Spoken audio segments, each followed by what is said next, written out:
Okay guys, now we're going to talk about, do you need a blocker on your transfer, okay? Well, first off, what is a blocker? It is an extra layer of ink, or it's a part of the vinyl. If it's a HTV, it's a sub-blocker effectively, but it's part of the transfer that stops dye from the garment discolouring the transfer and making the white of the transfer change colour, whether it be to colour of the garment or just going dark and dull, so you lose the vibrancy of the full colourness of your transfer. Now guys, we have three different types of blocker, okay? We have a dye blocker, which is our first stage, our first strength of blocker, and it's designed for stopping the dye coming from your, like just a standard polyester type sort of garment. It's a bit of an insurance policy for you if you've ever had a polyester garment, dyed polyester garment, discolour the transfer on you, and you just want to make sure that you've got a blocking layer there to make sure that your transfer stays nice and vibrant. So that's our first stage, it's a dye blocker.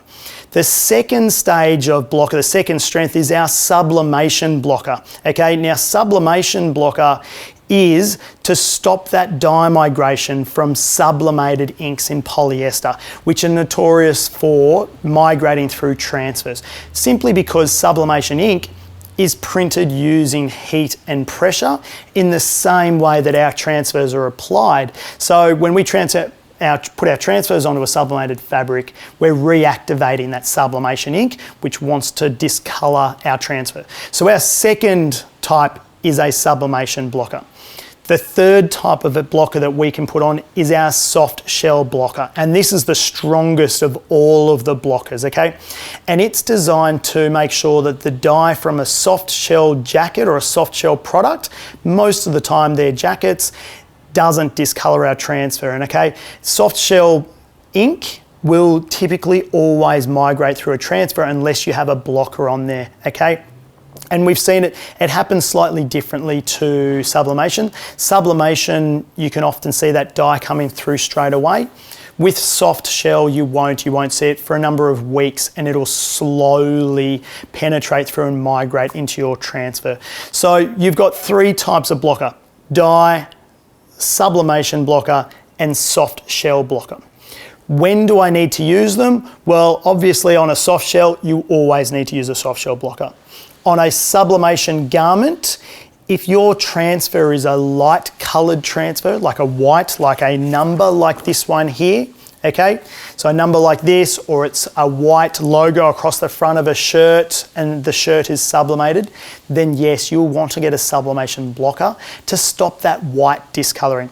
If you're putting a black or a navy transfer onto a light coloured sublimation fabric, don't worry about it.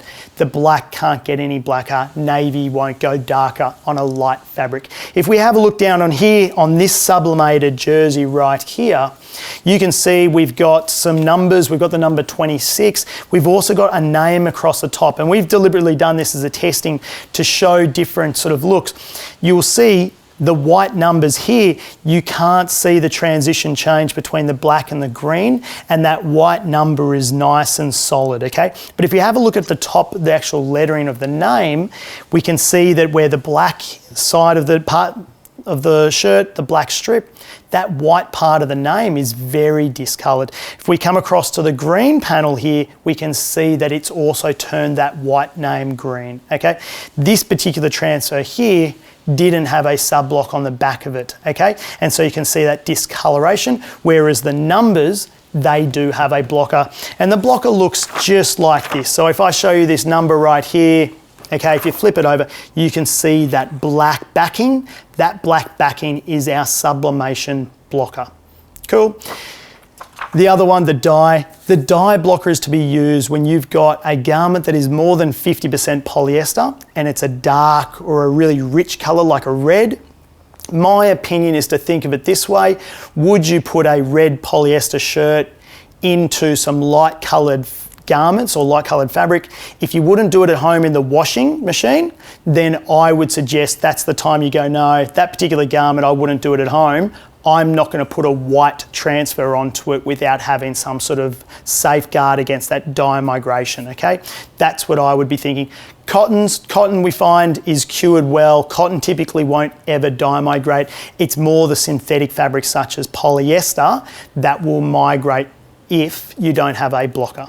Guys, that's the 3 different types of blockers that we have, and that's when you would use either of them. Cheers, guys.